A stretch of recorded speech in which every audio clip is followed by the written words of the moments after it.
bienvenidos al tema número 11 del módulo de webinarios en el curso desde diciembre 2023. Todos estos miércoles hemos podido compartir interesantes temáticas con respecto a lo que concierne la ética en investigación en salud, tema muy importante que siempre se tiene que ser abordado y desde el Instituto Nacional de Salud se ha dado pro a esta actividad. Hoy hablaremos de la recolección de almacenamiento y uso en muestras de investigación. Para esto hemos invitado a la doctora y nos acompaña la doctora Ana Palmero. Muchas gracias, doctora, por aceptar nuestra invitación. Doctora Palmero, sea muy bienvenida al Instituto Nacional de Salud de El Salvador. Sabemos que existen pautas éticas del Consejo de Organizaciones Médicas Internacionales, a las que los investigadores deben adherirse y todos debemos ser parte y conocer de ello. La investigación es importante porque sus resultados se mejora la salud de la población, pero eso no exime de cumplir todos los aspectos éticos con respecto a la recolección de esta muestra. Esto lo conoceremos a detalle con nuestra invitada, la doctora Palmero, que es abogada y especialista en bioética. Actualmente es consultora de la Unidad Ética de Salud Global de la Organización Mundial de la Salud y se desempeña en la Secretaría del Comité de Ética de la Organización Mundial de la Salud.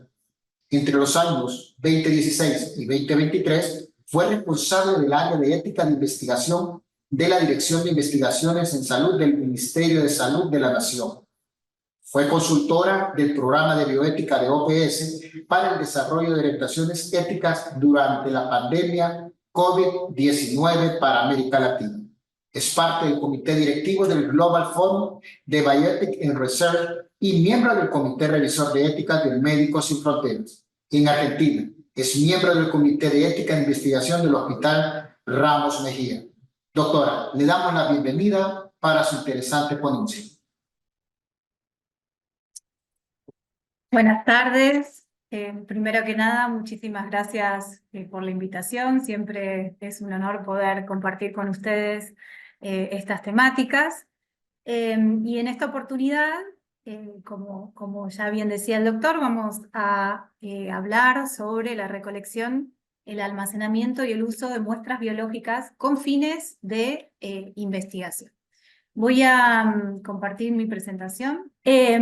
Para comenzar esta temática, como habrán visto, al día de hoy tenemos varias pautas, varios documentos de pautas éticas internacionales que han incorporado esta temática que presenta, digamos, como novedoso, ¿no? Porque lo que teníamos hasta antes, también en las pautas CIOMS, por ejemplo, previo a la que se encuentra en vigencia, que es la del 2016, encontramos el uso de muestras biológicas siempre en el contexto de una investigación, ¿no? Quizás durante una investigación uno toma muestras, quedan remanentes, o mismo se le pregunta a los pacientes si autorizan el uso de esas muestras para otros fines. Pero siempre dentro de un contexto de investigación. ¿Qué es lo que sucede hoy? ¿Cuál es el contexto en el que nos encontramos?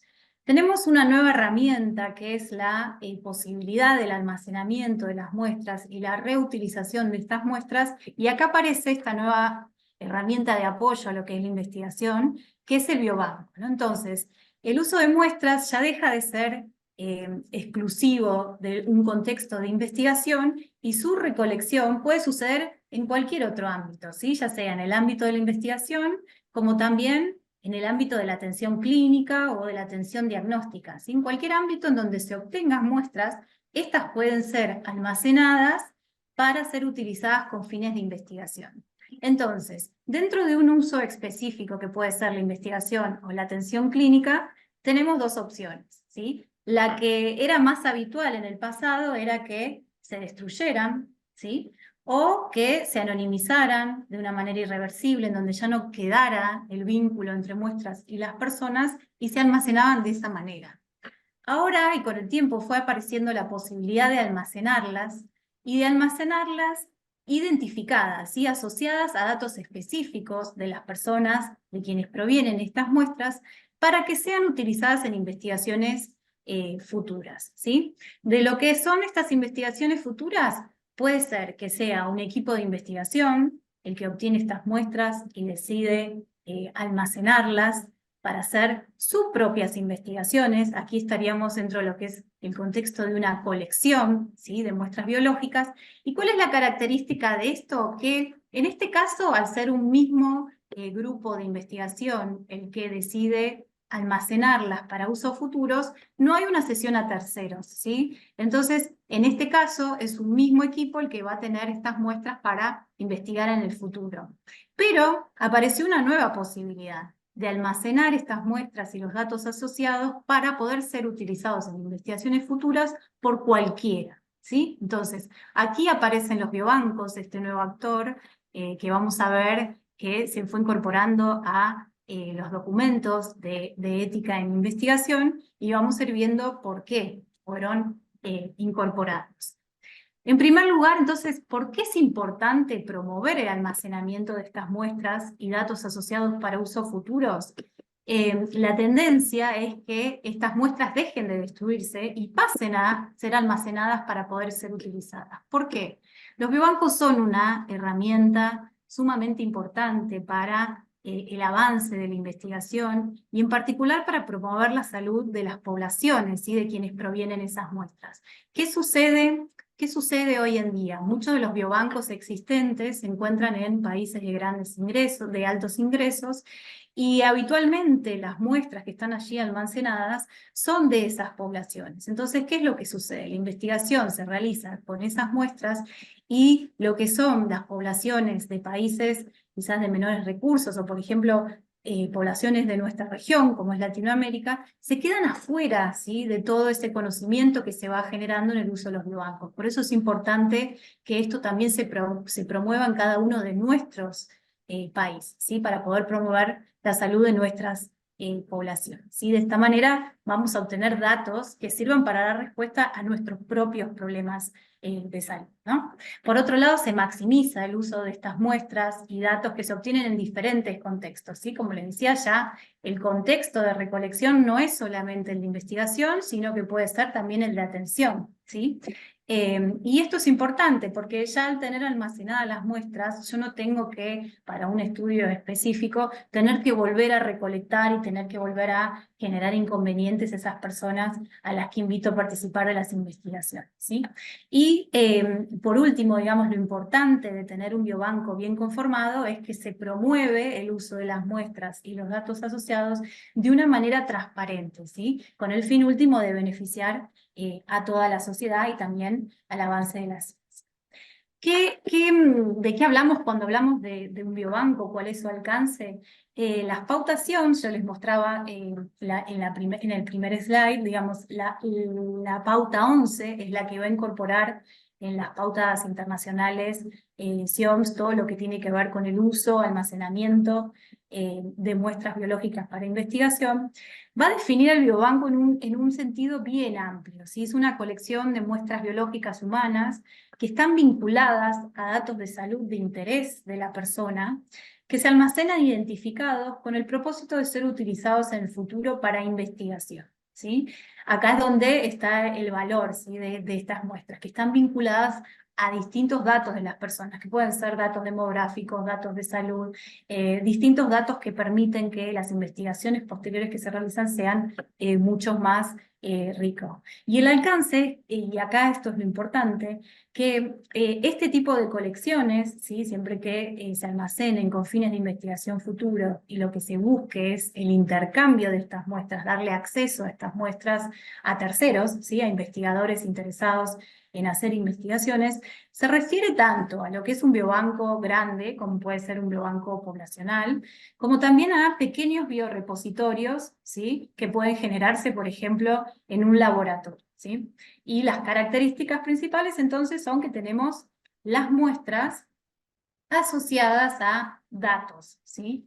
Las muestras se van a almacenar de manera identificadas, o sea, el vínculo entre la muestra y la persona siguen estando presentes dentro del biobanco. Por lo tanto, todos estos donantes, o sea, aquellas personas de las cuales se obtuvieron estas muestras, van a ser participantes de las investigaciones futuras que se quieran realizar con estas muestras. Por lo tanto, aplican todas las pautas de ética en la investigación, ¿sí?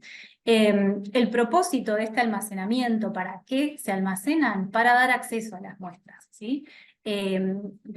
Muchas veces se piensa en situaciones en donde los investigadores pueden ser reacios a dar acceso a las muestras que obtuvieron en investigaciones, o que simplemente forman estas colecciones, ¿no? Lo que les decía al principio, en donde es ese mismo equipo de investigación el que las va a utilizar y nada más, si no se le va a dar un acceso a terceros, y eso no sería un biobanco, ¿sí? Porque el biobanco, esto de lo que estamos hablando, tiene como propósito dar acceso, se conforman para que otros puedan acceder a esas muestras para hacer investigación.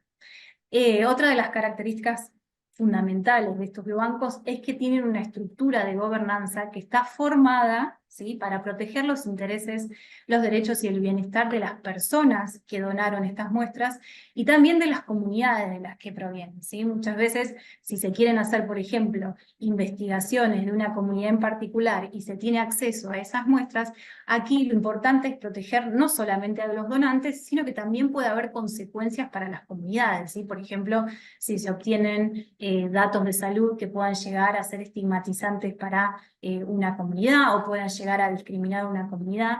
Por eso es que la protección no es solamente hacia el donante, sino también hacia las comunidades, ¿sí? Voy a tener información y datos que no solo afectan a personas particulares. Y las muestras, como les decía, provienen de distintos contextos, ¿sí? No es que un biobanco solamente va a tener muestras que provienen de investigación, sino que también pueden tener muestras que provienen de otros contextos. Bueno, yo les decía la atención médica, pero también puede ser la donación, ¿sí? Por ejemplo, acá en Argentina contamos con un biobanco muy grande de muestras de cordón umbilical, que esto es simplemente por donación, ¿sí? Entonces, siempre y cuando se estén almacenando con un fin de investigación, estamos hablando de un biobanco, no importa de dónde sea que provengan esas muestras. Entonces, decimos que es sumamente importante hoy en día promover la creación de estos biobancos en nuestros países para poder fomentar investigación que esté dirigida a dar respuesta a nuestros problemas de salud, pero como aquí hay riesgos, ¿sí?, para los donantes, ya que estas muestras van a estar vinculadas a las personas que dieron las muestras, es importante y es fundamental garantizar que los derechos, intereses y bienestar de las personas y de las comunidades estén garantizados. Entonces, ¿cuáles son los desafíos éticos que presentan este tipo de biobancos? Es preguntarnos, ¿no?, de qué manera realizamos una correcta recolección, almacenamiento y después ese intercambio para la realización de investigaciones en el futuro, ¿sí? Entonces, ¿cuáles son las cuestiones éticas que pueden aparecer durante las distintas etapas, ¿sí?, de un biobanco? Vamos a ir desde el comienzo, ¿no? Cuando se toma la decisión de crear un biobanco, en general los biobancos son institucionales, están creados bajo el amparo de una institución. Puede ser que la creación, hay distintas formas, ¿sí?, de crear un biobanco. En general, en nuestras regiones, en nuestros países, los biobancos surgen a partir de algún tipo de un proyecto de investigación, ¿sí? Esto es lo más común, por eso es común que lo asociemos solamente al contexto de investigación, pero recuerden que no es el único caso, ¿sí? Para crear un biobanco necesitamos una aprobación, ya sea institucional, si es que se va a hacer en el contexto de una institución de salud, y en muchos casos se requiere, esto va a depender de la regulación de cada uno de los países, pero para crear una colección, ¿sí?, de muestras y de datos identificados, necesitamos también una aprobación de un comité de ética de investigación, ¿sí?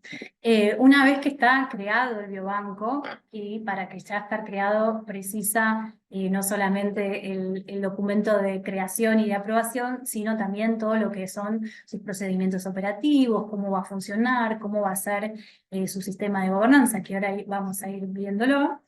Pasamos al segundo paso, ¿sí?, el paso de recolección de esas muestras. En este paso, lo más importante, la cuestión ética que surge en primer lugar, es cómo va a ser realizado ese proceso de consentimiento informado, ¿sí? ¿Qué corresponde decirle a las personas en ese momento? ¿Qué tipo de decisión pueden tomar? Porque en este caso estamos pidiendo un consentimiento para tomar una muestra, para que sea almacenada y ser utilizada en el futuro, ¿sí? No es el típico proceso de consentimiento informado que se da en el contexto de investigación, en donde yo puedo dar información desde el principio hasta el final de un proyecto de investigación porque lo conozco, ¿sí? Ya existe un protocolo, puedo establecer qué va a suceder en cada uno de sus procesos, cuáles son los riesgos y cuáles son los posibles beneficios. En cambio, en esta oportunidad, cuando yo estoy pidiendo autorización para almacenar las muestras, no puedo dar ese tipo de información, ¿sí? Entonces acá entra este proceso de consentimiento informado amplio, que ahora lo vamos a ir viendo. Una vez que ya pasamos al almacenamiento de las muestras, aquí qué es lo importante y cuáles son las cuestiones que surgen. En primer lugar es cómo se está realizando ese almacenamiento, ¿sí? ¿Qué tipo de sistema tengo para poder garantizar, ¿sí?, la protección de los intereses y de los derechos de las personas que donaron esas muestras, ¿sí? ¿Cuáles son las responsabilidades de cada una de las partes de ese biobanco? Y también poder garantizar una transparencia, ¿sí? Saber realmente qué es lo que está sucediendo con esas muestras, qué investigaciones se están realizando, cuáles son los resultados que se están obteniendo. Después, en segundo lugar, también aparecen todas las cuestiones relacionadas con la privacidad y la confidencialidad de esos datos que yo estoy almacenando, ¿sí? ¿Cómo garantizo? ¿Cuáles son los sistemas que tengo en marcha para poder dar algún tipo de garantía a los donantes de que el vínculo entre esas muestras y el donante solo queda en el biobanco y no es entregado a terceros? Y en tercer lugar, la supervisión, o sea, ¿quién es el encargado de garantizar que estos sistemas de protección estén funcionando? Esta supervisión recae en el Comité de Ética en Investigación, ¿sí? En general, puede ser el Comité de Ética de Investigación de la institución en donde está creado el biobanco, pero bueno, eso también va a depender de las regulaciones de cada país, pero se requiere que haya una supervisión ética para poder garantizar que todo esto que decimos que sucede está realmente sucediendo, ¿sí? Y el último paso sería el intercambio, o sea, ese almacenamiento que tenemos de muestras se está haciendo con un fin de poder darlos a terceros, ¿no? Entonces, aquí también surgen un montón de cuestiones éticas relacionadas, en primer lugar, con el acceso, por ejemplo, a estas muestras. ¿A quién priorizo? ¿Sí? ¿Quiénes van a tener acceso a estas muestras? Garantizar que no sea solamente que le doy acceso de una manera sin ningún tipo de criterio, ¿no? Por ejemplo, no sé, le doy acceso a mis compañeros, a investigadores con los cuales yo tengo una buena relación. No, esto tiene que estar definido y establecido para poder garantizar que el acceso sea justo. También la revisión, o sea, ¿quién va a hacer la revisión ética de estos proyectos, ¿sí?, que se presentan para poder utilizar estas muestras? ¿Cómo va a ser ese intercambio? ¿Sí? ¿De qué manera se va a regular? Esto es habitual que se haga a través de contratos, son los acuerdos de transferencia de material, ¿sí? En inglés se llama MTA por las siglas. ¿Cómo también se garantiza acá la confidencialidad? Si yo le estoy dando acceso a terceros de muestras, ¿y qué voy a hacer? ¿Le puedo dar esas muestras de una manera identificada? ¿Se las tengo que dar anonimizadas? ¿Qué sucede ahí y cómo cuido, ¿sí?, la confidencialidad de los datos que me dio el donante al principio, ¿sí? Y por último, también el acceso a los beneficios. Yo doy doy acceso a muestras para realizar investigaciones, obtener nuevos conocimientos. ¿Y qué sucede con los beneficios? ¿Y de qué manera vuelve todo esto que yo estoy brindando, ¿no? Estas son las cuestiones que se presentan en las distintas etapas de lo que es un biobanco, ¿sí?, que se conforma con fines de investigación. Y por último, todo esto tiene también que darse en un contexto en donde la comunicación entre el biobanco y los donantes sigue existiendo, ¿sí? La comunicación con el donante no se termina en el momento de la recolección, ¿sí? Yo tengo que darle la posibilidad de saber qué está sucediendo con estas muestras, de saber qué tipo de investigaciones se están realizando, de tener la oportunidad de sacar mi consentimiento, ¿sí? Si es que lo decido, de que se destruyan mis muestras. Todos estos procesos también tienen que estar definidos dentro de un biobanco, ¿sí? Entonces, vamos a ir viendo los distintos aspectos que van surgiendo en los biobancos.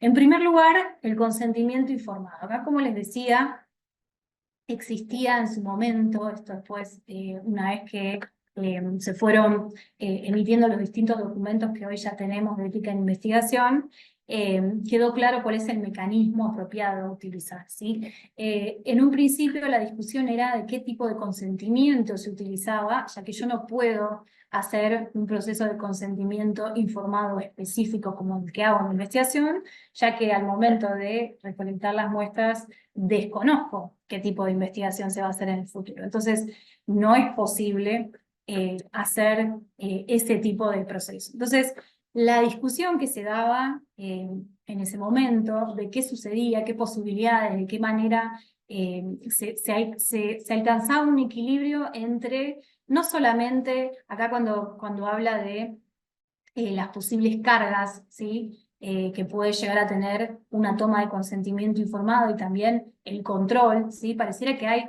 como dos cosas contrapuestas. Una son las cargas para los investigadores y otra cosa que se contrapone es el control por parte de quienes dan, ¿sí? Su consentimiento informado. Entonces, estaban aquellos que decían que se tenía que tomar el consentimiento informado para cada estudio específico que se quiera hacer en el futuro, ¿sí? O sea, yo tengo las muestras almacenadas en el biobanco, un equipo de investigación quiere hacer una investigación con esas muestras, yo tengo que volver a contactar a cada una de esas personas para tomarle un consentimiento informado, ¿sí? Esto se consideró que es de muchísima carga para este tipo de estudios que en general son de bajo riesgo, ¿sí? Porque son utilizando muestras y además esos investigadores acceden a muestras que no están identificadas, ¿sí?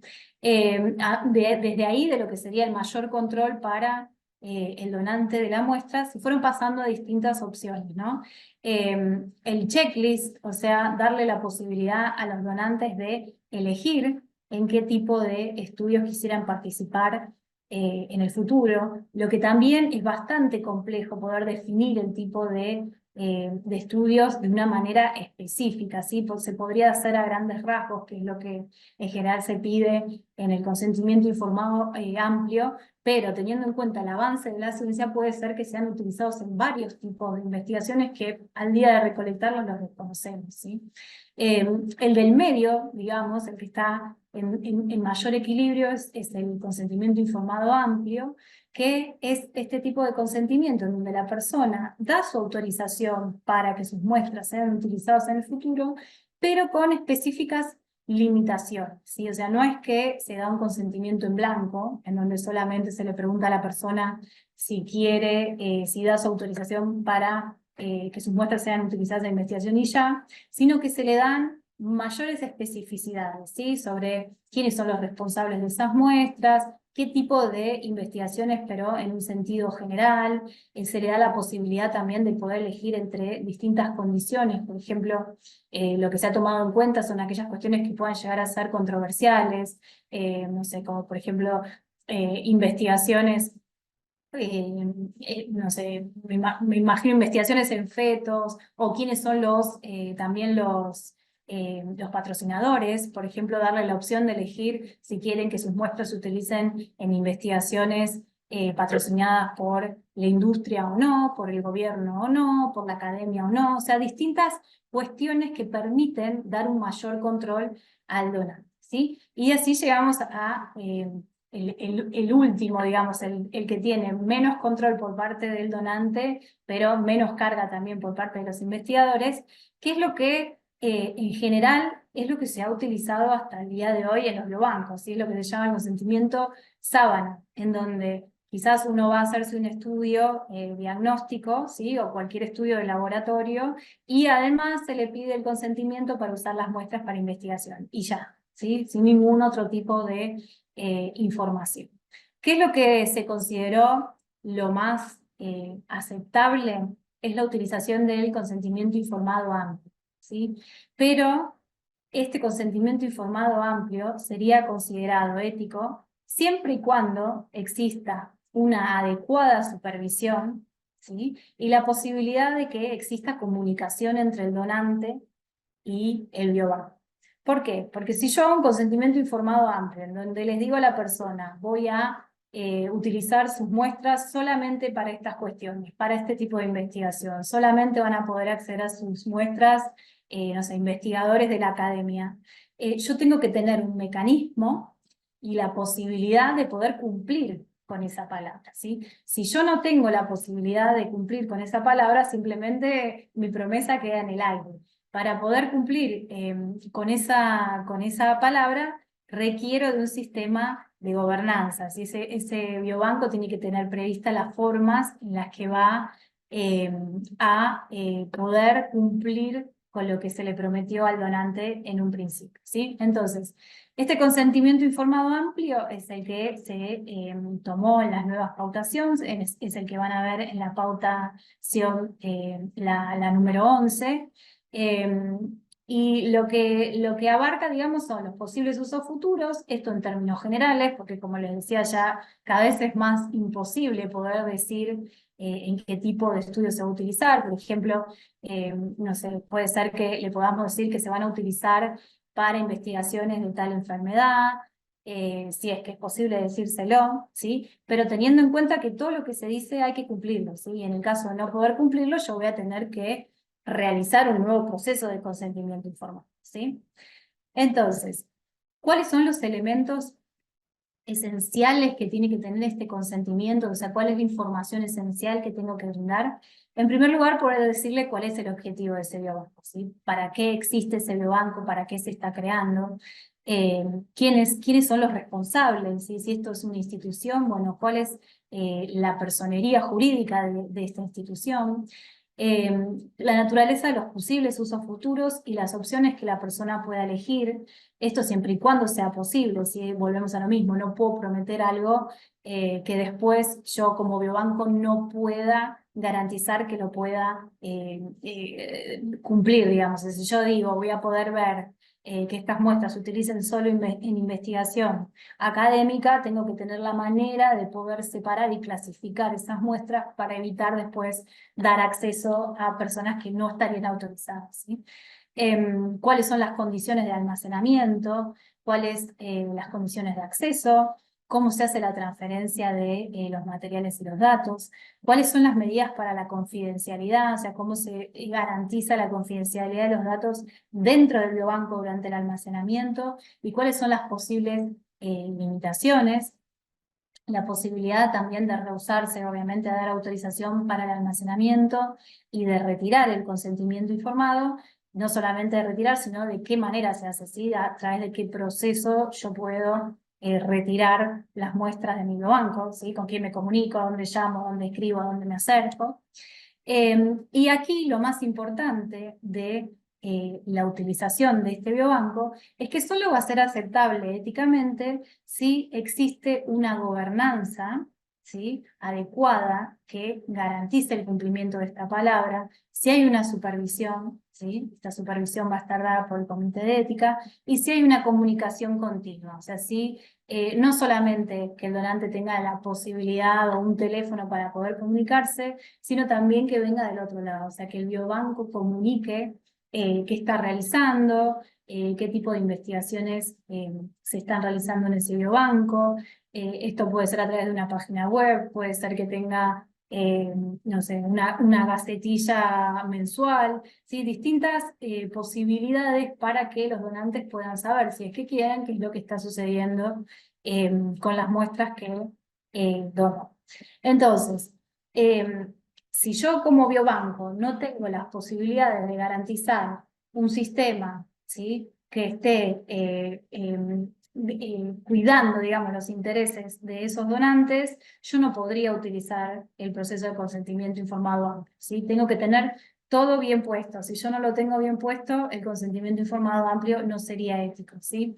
Entonces, ¿qué es lo que tiene que tener este sistema de gobernanza? El sistema de gobernanza se refiere a la reglamentación, el funcionamiento real, ¿sí? del biobanco. Tiene que estar definida la institución responsable, la persona responsable de la custodia de estas muestras.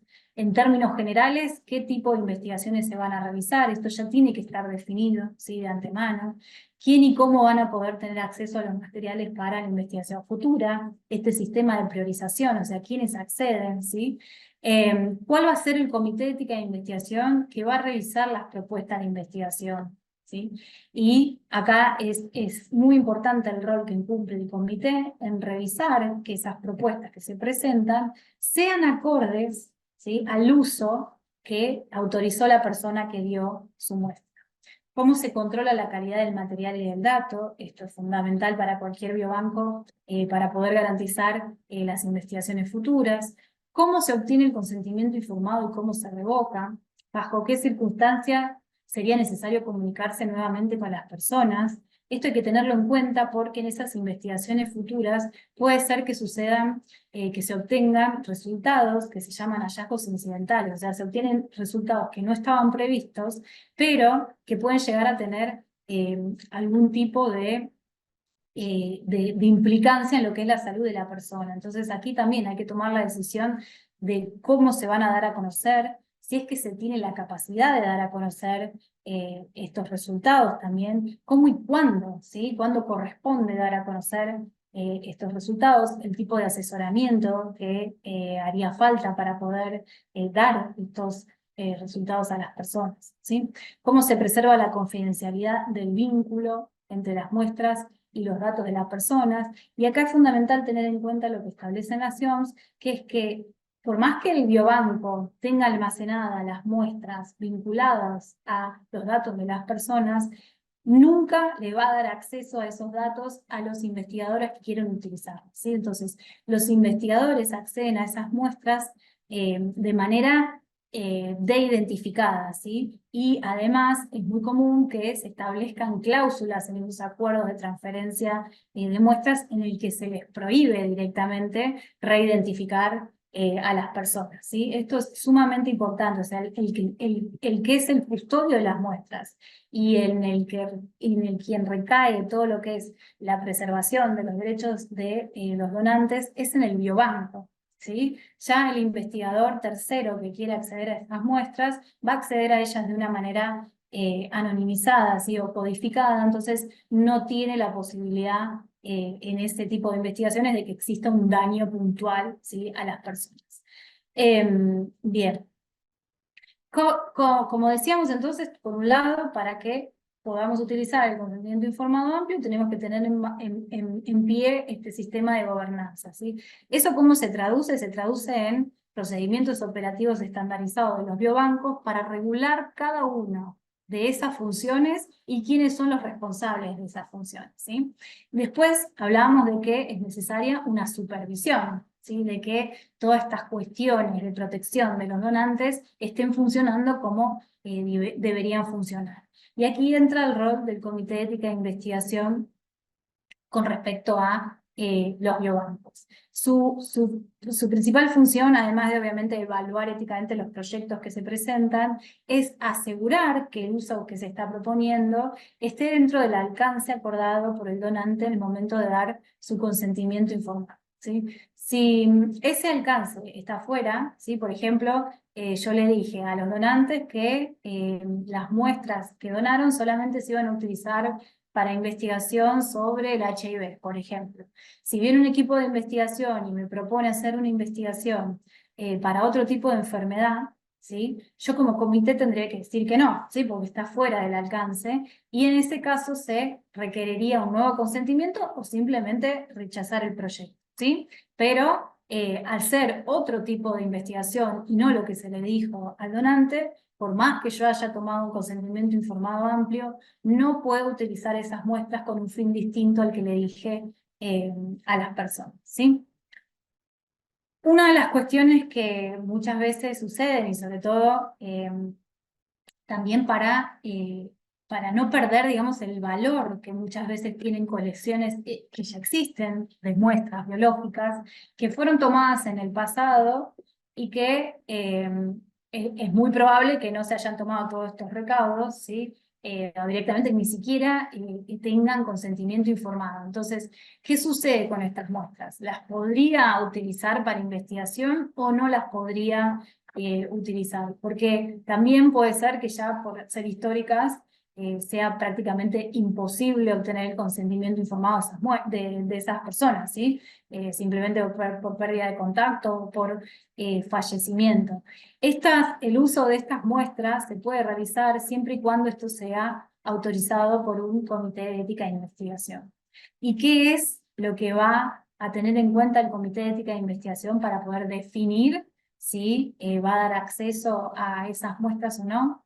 En primer lugar, acá lo que se está evaluando más que nada es la posibilidad de otorgar una dispensa al requisito de consentimiento informado porque, digamos, los investigadores están planteando que sería imposible obtener. ¿Sí? Entonces, las condiciones para que el comité pueda brindarlas son, en primer lugar, que no sea factible realizar la investigación sin esta dispensa, que la investigación tenga un valor social importante, o sea, que realmente lo que se está investigando tenga la potencialidad de beneficiar, ¿sí?, a la salud de esas poblaciones, que la investigación entrañe riesgos mínimos, ¿sí? Esto es importante, y los riesgos mínimos no solamente para los participantes, sino también para el grupo, ¿sí?, al cual pertenece. Esto es importante porque quizás pensamos de una investigación que puede tener un gran valor social, pero si se está investigando o se obtienen resultados que puedan llegar de algún tipo de enfermedad, por ejemplo, que pueda llegar a estigmatizar a un grupo en particular,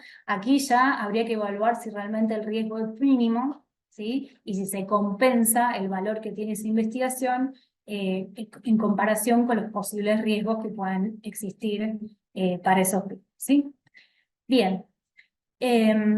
Otra de las cuestiones, entonces, que decíamos que es importante tener en cuenta es el intercambio. Si una vez que el Comité de Ética en Investigación aprobó, ¿sí?, la posibilidad de realizar ese proyecto con esas muestras en particular, viene toda la parte que tiene que ver con la transferencia de esas muestras, ¿sí? Porque esas muestras están almacenadas en el biobanco y el equipo de investigación va a querer utilizarlas para su propio proyecto. En general, esto se tiene que realizar a través de acuerdos, y estos acuerdos muchas veces es común que lo pensemos entre investigador y biobanco, pero estamos hablando de instituciones, ¿sí? Los investigadores también realizan sus investigaciones en el contexto de una investigación, no es que lo hacen a nombre personal. Entonces, estos acuerdos son acuerdos institucionales en los que se establecen los derechos y obligaciones de cada una de las partes, esto es, de quien brinda las muestras, ¿sí?, o sea, el biobanco, y de quien las recibe, es decir, el equipo de investigación que pertenece a una institución. Es importante tener en cuenta que este acuerdo, como todos los acuerdos, son instrumentos legales, y por ser instrumentos legales tienen un valor que va más allá de lo ético, ¿sí? Va más allá de lo que sería correcto realizar por cada una de las partes. Entonces, es una buena herramienta para poder garantizar que los derechos de los donantes, ¿sí?, y no solamente los derechos y obligaciones de quien da y de quien reciben, también estén protegidos y estén estipulados en esos acuerdos. Entonces, es importante establecer, por ejemplo, las prohibiciones que tienen los equipos de investigación con respecto a la reidentificación de esas muestras, y esto obviamente cada vez es más posible poder a través de una muestra identificar a una persona. Entonces es importante que en un acuerdo esté establecida esta prohibición, para que se sepa, ¿sí?, de los daños y de los posibles riesgos que se corren si esto se realiza. También tener en cuenta que se hayan establecido aquellas cuestiones que hacen a lo que se le prometió a la persona. Así se le diga que, por ejemplo, esas muestras pueden ser utilizadas solamente para tal tipo de investigación. O sea, encontrar la manera de reforzar en estos acuerdos todas aquellas cuestiones que protegen más a los donantes. Y otra de las cuestiones importantes para poder estipular en estos acuerdos son los beneficios. O sea, ¿qué es lo que el biobanco va a pedir a cambio? ¿Sí? ¿Cuáles son los beneficios que va a recibir por brindar acceso a estas muestras? Y esto en particular es sumamente importante para todo lo que son las transferencias en colaboraciones internacionales, ¿sí? Cuando muchas veces son investigadores de otros países quienes van a tener acceso a estas muestras, van a generar conocimiento, y si no se establece en un acuerdo cuáles son los beneficios que estamos esperando, es muy probable que no suceda. Entonces, ¿cuáles son estos posibles beneficios que puede obtener el biobanco? En primer lugar, es que vuelvan los resultados, ¿sí? Si se hace una investigación con muestras locales y se van a tener resultados y conocimientos que puedan llegar a beneficiar a nuestras poblaciones, es sumamente importante que esos resultados vuelvan, ¿sí? No solamente a través de la difusión, sino que haya realmente una devolución hacia los biobancos, ¿sí? Y también para que los biobancos puedan informar, ¿sí?, a los donantes de qué es lo que se está realizando en ese biobanco. Que haya un reconocimiento a estas instituciones locales, a los biobancos y también a los investigadores locales o a quienes obtienen esas muestras, ¿sí? Muchas veces, si no, están beneficiándose del uso de estas muestras estos investigadores externos y no hay ningún tipo de reconocimiento para quienes tomaron esas muestras, ¿no? Esto también tiene que definirse de antemano y uno de los lugares para hacerlo son estos acuerdos de transferencia.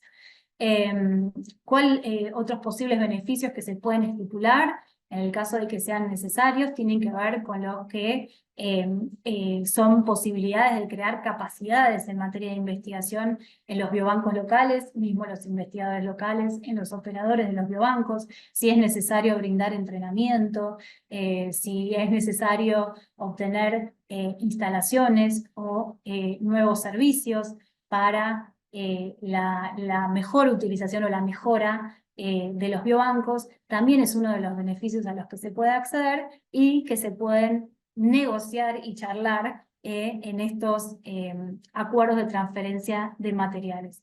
Y en esto hago cierto hincapié porque es muy normal que como equipos de investigación estos acuerdos vengan, sobre todo en colaboraciones internacionales, vengan prehechos, o sea, directamente el investigador recibe un template o un contrato que ya fue analizado a nivel legal en otros países y no fue debidamente evaluado en la institución local, ¿sí? Entonces, es importante que los equipos de investigación sepan que estos documentos sirven no solamente para protegerse como investigadores, sino también para proteger a los donantes y también a las instituciones y los biobancos locales, ¿sí?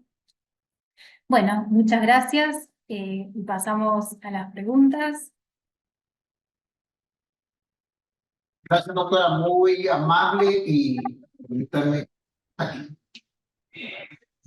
Muy amable, doctora. Felicitaciones. Es increíble todo lo que nos acaba de estar exponiendo ahorita en la parte de su experiencia.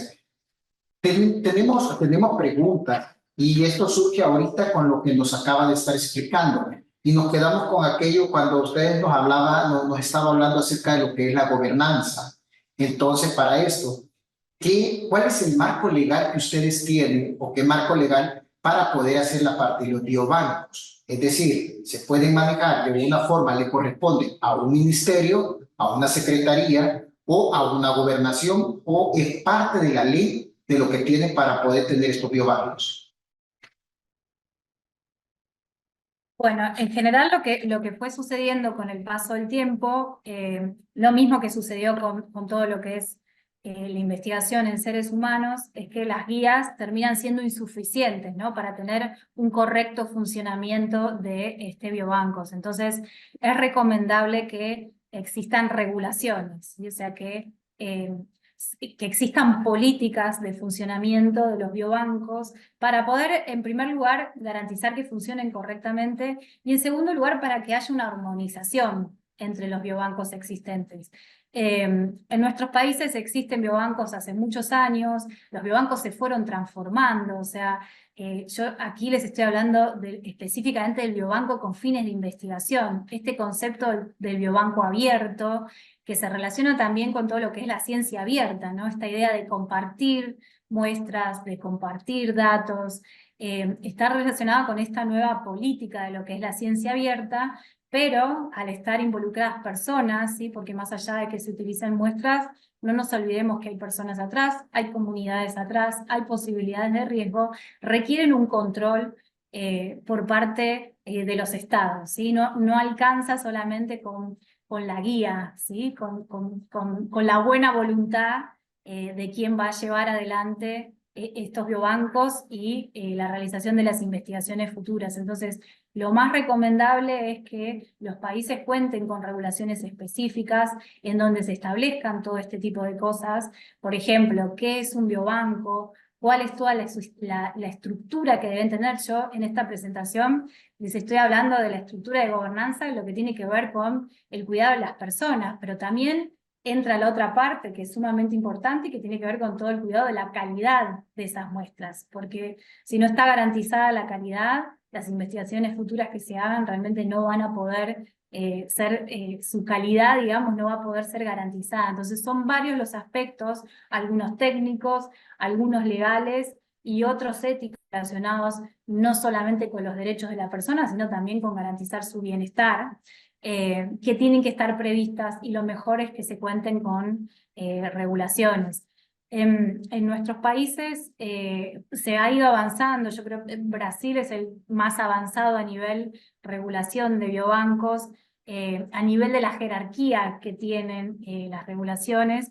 Aquí en Argentina, por ejemplo, se ha elaborado una resolución que es una resolución del Ministerio de Salud, pero no deja de ser una guía, ¿no? Hay que dar un paso más que tiene que ver con establecer cuál es y cómo deben funcionar los biobancos, ¿no? Y eso también incluye el registro de los biobancos, que los ministerios sepan cuántos hay, cómo están funcionando, que haya una supervisión no solo ética, ¿no? Sino una supervisión técnica para poder garantizar que están funcionando adecuadamente. Gracias, doctora. Sí, por eso nos dejaba con eso ahorita, con esa inquietud de que no solamente faltaba solamente una guía y hacia dónde vamos como instituto, como país, también como El Salvador, para dónde tendríamos que estar apuntando. Porque usted bien lo dijo, en Argentina comenzaron parte que prácticamente es parte del ministerio, pero tendría que estar dentro de las leyes de la República también para poder hacer todo este control de biobancos. Me preguntan aquí, ¿qué requisitos de calidad generales deben tener estos biobancos?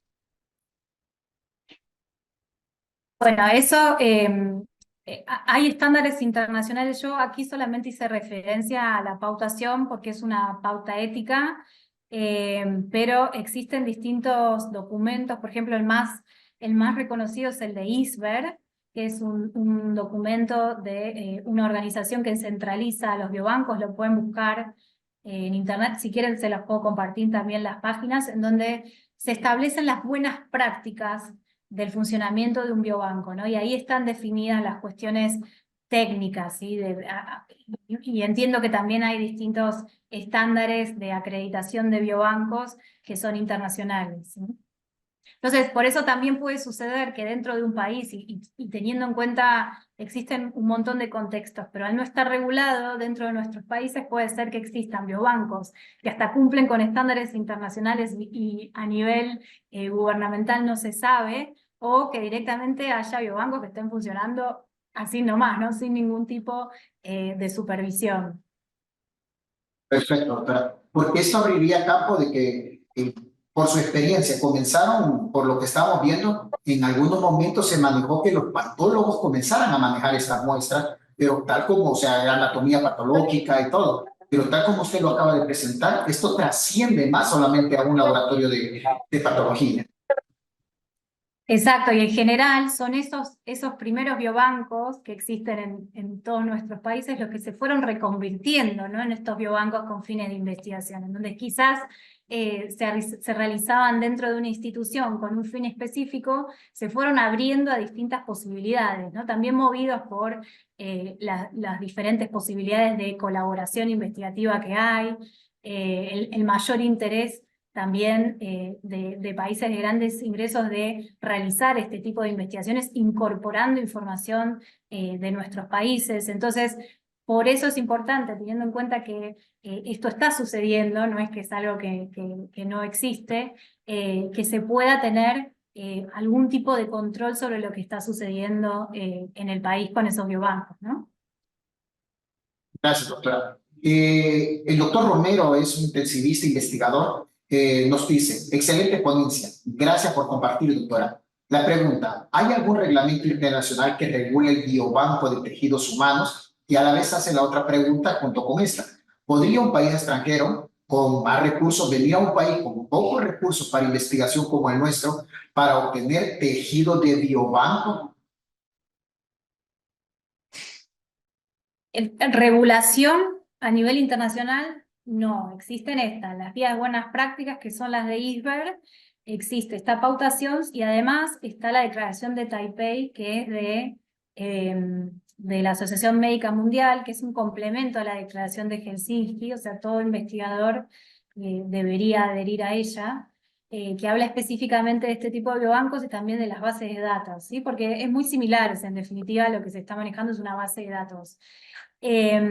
Con respecto a lo que es investigación o colaboraciones internacionales, ahí es donde tenemos el gran problema. Por ejemplo, en Argentina, y esa fue una de las razones por las cuales se comenzó a trabajar en la resolución que tenemos actualmente, es que se identificaron muchas investigaciones que se realizaban con muestras locales por equipos de investigación extranjeros, en donde después esa información no vuelve, ¿sí? La encontramos, eso fue una revisión que se hizo de publicaciones internacionales, donde había un montón de información sobre muestras de nuestras poblaciones y que no habían pasado por ningún tipo de ni aprobación ética local, en general contaban con aprobaciones de sus instituciones, los resultados no habían vuelto. Entonces, ¿de qué sirve identificar el gen de tal tipo en tal comunidad solamente para publicar, ¿no? Entonces aquí también vienen estas cuestiones éticas que les decía con respecto al acceso a los beneficios y que nosotros como comunidades podamos beneficiarnos también de ese conocimiento que se está generando. ¿Sí? Lamentablemente esto sucede y así es el mundo, ¿no? Muchas veces los recursos y las herramientas existen en los países de altos recursos, entonces lo importante es poder asociarse, poder generar estas asociaciones colaborativas para poder beneficiarse, ¿no? Que no sea algo explotativo. Entonces, es importante contar con guías que sean claras, que también los equipos internacionales sepan lo que tienen que hacer si vienen a nuestros países a realizar investigaciones, porque muchas veces esa es la respuesta también. Bueno, yo fui a tal país y no encontré ninguna guía, no encontré ninguna regulación, entonces hice lo que dice mi país, ¿sí? Y ahí entramos en la problemática de qué es lo justo, ¿no? Entonces, una de las mejores maneras de ir evitando estas cuestiones es que las reglas sean claras, ¿sí? ¿De qué manera en este país se realiza este tipo de investigaciones? ¿Qué tipo de cuidados hay que tener? ¿Qué tipo de supervisión se requiere? ¿A qué institución tengo que ir? ¿Dónde registro? ¿No? Esas cuestiones que con respecto a la investigación se ha avanzado muchísimo, es importante que también se realicen en lo que es la utilización de biobancos. Gracias, doctora. Entonces, esto viene a otra pregunta que tengo acá, que es ¿quién regula entonces, quién se va a ser el encargado de esa parte ética? ¿Propiamente el biobanco que tiene todos los conocimientos o es el comité de ética aparte, comité de ética nacional, que es el que va a estar velando por esto o es propiamente el biobanco que lo tiene? ¿Cuál es su experiencia? Aquí son funciones diferentes, o sea, cuando hablamos de aspectos éticos, a estos tienen que adherir todos los actores, ¿sí? Lo mismo que la investigación, o sea, las pautas éticas, más allá del rol del comité de ética de hacer la revisión y hacer un seguimiento, los que tienen que cumplir esas pautas, los que los tienen que llevar adelante son los del equipo de investigación, porque son los que están ahí en el proyecto. Aquí las responsabilidades éticas son diferentes para cada uno. Los biobancos tienen la responsabilidad de almacenar todos esos pasos que les decía, ¿no? De recolectar, almacenar y dar acceso a terceros de una manera ética. Y el comité, su rol es garantizar que el uso que se hacen de esas muestras sea el que se le prometió al donante, ¿sí? O sea, además, obviamente, de revisar el proyecto. Entonces, las distintas, también dentro de una institución el comité puede tener otras funciones. Esto no lo quiero decir en general porque va a depender también de la regulación que establezca cada país, pero por ejemplo, es muy probable, como les decía, que la creación de ese biobanco sea autorizado por un comité de ética, como por ejemplo, para hacer un paralelo, si se hace un registro de enfermedades, por ejemplo, ¿no? Se quiere hacer un registro de enfermedades en donde se va a ir acumulando datos de pacientes de una institución determinada. Para eso se requiere un proyecto, un protocolo, se presenta un comité y el comité lo va a evaluar y lo va a aprobar. En general, para la conformación de un biobanco es lo mismo, ¿sí? Después, otra de las cosas que hay que tener en cuenta, y eso también va a depender de cada país, tiene que ver con las leyes de protección de datos. Como yo estoy generando una base de datos, puede ser que sea necesario que requiera la autorización de la Autoridad de Protección de Datos, ¿sí? También va a depender de cada país. Entonces, cada parte tiene su responsabilidad ética. El comité es el encargado de evaluar los proyectos que se presenten, puede ser que sea el encargado de evaluar la creación de ese comité, de dar recomendaciones de cómo debería conformarse.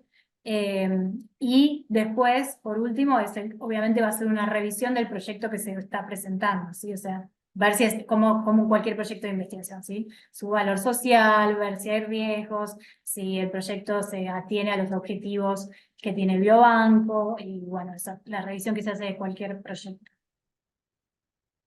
Gracias por su respuesta, doctora. Aquí nos dejan una inquietud que es cómo se podría formar parte de biobanco, dicen, estas muestras que se han tomado, pero que no tienen un consentimiento informado. Es como veníamos hablando cuando comenzaron algunos biobancos, bueno, no son biobancos, sino que comenzaron a guardar muestras en patología, pero ¿cómo se podría hacer si no tienen consentimiento informado? Bueno, ese es el caso de las colecciones históricas, ¿no? O sea, si arrancamos desde hoy, es muy posible uno decir, bueno, sigo estos pasos, ya sé cómo tendría que actuar, pero ¿qué sucede con todo lo anterior?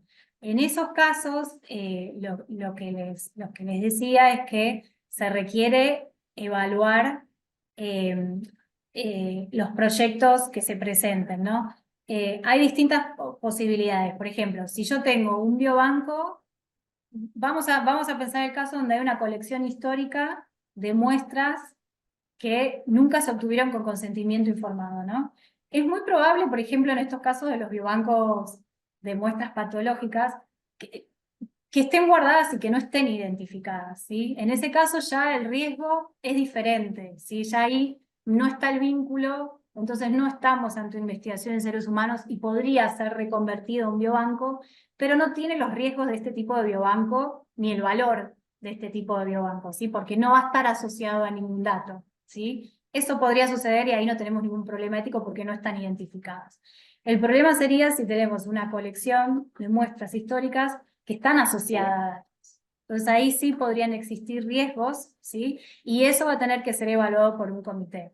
Por ejemplo, si son colecciones históricas que yo tengo, no sé, en una institución hace 50 años, en donde prácticamente es imposible que yo pueda recontactar a las personas que donaron esas muestras, ya sea por el tiempo, ya sea porque quizás nunca tomé los datos de esas personas, entonces ahí se tienen que dar estas condiciones, ¿no? Hay varias aristas que hay que evaluar que tienen que ver con el valor social de lo que se está creando, con el riesgo que pueda llegar a existir y con esta factibilidad de contactar o no a las personas, ¿sí?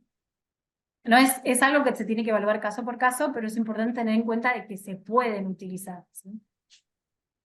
Gracias por su respuesta, doctora. Agradecemos mucho su participación, doctora, y agradecemos mucho también las preguntas que nos han hecho.